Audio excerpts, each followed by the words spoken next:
How's it going, vaqueros, and welcome back to the channel. Welcome to my first official video for Modern Warfare 2. It is launch day, it is the 28th. I stayed up way too late last night, didn't get really any sleep, and in that time I spent a few hours leveling up some of the guns. I did some testing in private matches with the shotguns, and I got a few basic stats for some stuff. But what I want to do with this video is kind of do a general overview of the Gunsmith for these shotguns, because there's a little bit of some weird stuff there, and basically just go over some basic attachments, the platform stuff, some ammo types, and then I'll give some basic one-shot kill ranges for these base guns at the end of the video, so stay tuned for that. But let's just go ahead and get into it. And if you're curious, I will be giving my thoughts on all the shotguns and how good they are in a separate video. There's no rush here, guys. So first of all, I want to talk about the 4 shotguns we have access to. First of all, we have the Bryson 800, which is the pump action of the game. Then we have the Bryson 890, which is a platform version of the same shotgun. So essentially, you have to level up the Bryson 800 to level 16, and then you will unlock the Bryson 890. Then we have the Expedite 12, which is sort of the only semi-auto shotgun in the game, and then we have the Lockwood 300, which is our 7.25 from Modern Warfare 2019. Now, I do want to point out the Bryson 890, like I said, you unlock it from playing with the Bryson 800 pump action to about level 16. Once you get there, you unlock this version of the gun, and it's basically identical in a lot of ways, but instead of your normal tube magazine, you have just a normal magazine where you load it into the bottom of the gun. So it's kind of like the 6-round mag attachment from Modern Warfare 2019. Through my initial testing, it does seem to have just a little bit less range, at least for the base gun, and that's just because I think it has a shorter barrel by default than the normal Bryson 800, but the attachments are probably going to be a little bit different, and you'll notice there's some attachments that are unique to some of these shotguns. But that kind of begs the question, okay, how does unlocking some of these attachments work? Well, if you look at some of the attachments, like if we take a look at the chokes that we have access to, you'll notice a lot of them you just rank up the Bryson 800, but then you get to something like the F-Tac Trident core, and you'll see that you have to use the Bryson 890 and level that to level 20 in order to unlock this. And you'll see quite a bit of other attachments, especially chokes, that you have to use different shotguns to unlock. So it's kind of making you want to use other shotguns just to unlock certain attachments, and there is a lot of muzzle attachments to choose from. Another category we can look at is the lasers, which if you'll notice, there's quite a few as well, but with these, some of them you have to unlock by using other guns that aren't shotguns. So that's kind of strange, but it's a way to kind of get people to use other guns and other weapon types, and I'm okay with that. I'm totally okay with that.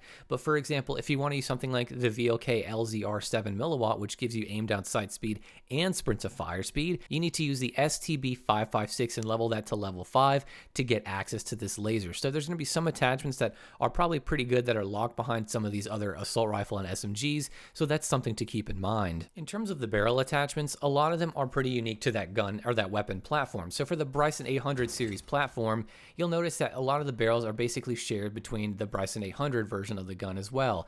So basically, in order to unlock some of these barrels for the normal pump action, the Bryson 800, it tells you in game you'll have to use the 890 and level it to level 3, level 18, or level 14 to get some of these barrels to unlock on this gun.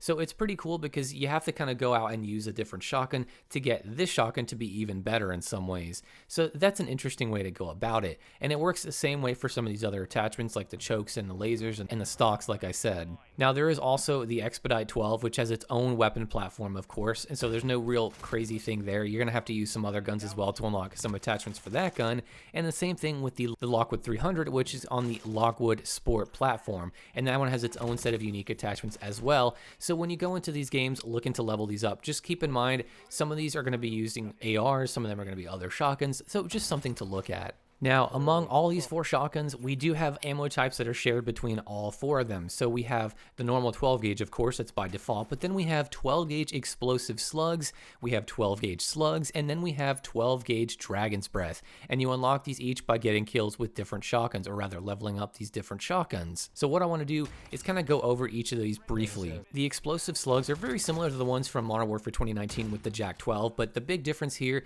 is they are a lot stronger because a lot of these shotguns aren't spammy shotguns, so they have one-shot kill potential that's very good. And for the Bryson in particular, I was noticing I could get one-shot kills out to about 18 meters, just stomach and up. Yeah, stomach and up. That's pretty forgiving compared to how it usually is in these games, so that's pretty exciting to see. But past that, you're going to need to hit some chest shots and some headshots to get kills with it. But the big thing about the 12-gauge explosive rounds is that you basically lose a lot of muzzle velocity, so your bullet's a little bit slower than normal slugs and things like that. And so you're also going to have to lead targets a little bit better, and also they're very inaccurate. You'll notice that they kind of go left and right and up and down, and not always where you aim. So these are very difficult to use, but they are pretty rewarding and much better than you would think, so don't be afraid to give them a try. They actually have some serious stopping power. Then we have 12-gauge slugs, which are, in my opinion, better than the ones that we've had in Modern Warfare 2019 for a few reasons.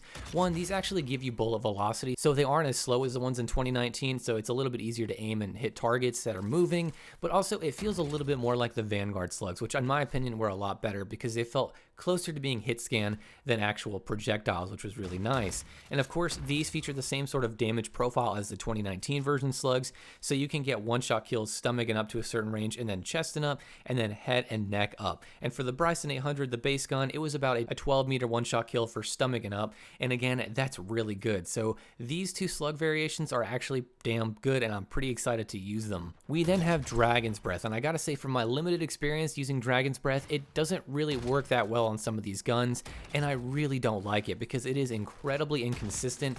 You can get a one-shot kill range where they die immediately without burn damage, and then there's a one-shot burn range. Now for the Bryson 800, the one-shot like immediate death range was about 6.5 meters, which is pretty bad compared to its 13 meters usually, and then you have a burn of about 9 meters, which was very inconsistent. Like I said, sometimes it would burn them, other times it wouldn't. I think you had to be aiming maybe chest level for them to really get affected by it, so I just don't recommend it. It's just not good. It wasn't even good on the Lockwood 300, but who knows, maybe they'll be a little bit better down the line, but I really don't recommend them. They're more niche than anything, so stick to the slugs in my opinion and the base ammo. Now before I turn you guys loose, I want to go over some of the basic one-shot kill ranges just so you have an idea of where the guns fall with each other.